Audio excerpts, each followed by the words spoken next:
Ha? 8 months pa lang yan, ganyan na ang itsura.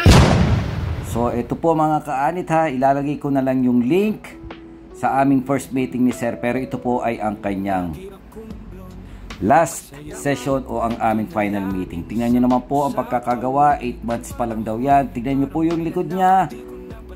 Walang natira. Ano po mga kaanit, ito po yung kanyang picture na sinend sa akin. Ayan no.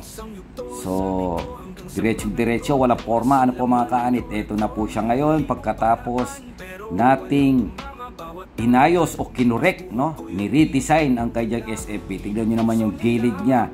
Napakaganda, natural, hindi tuwid na tuwid.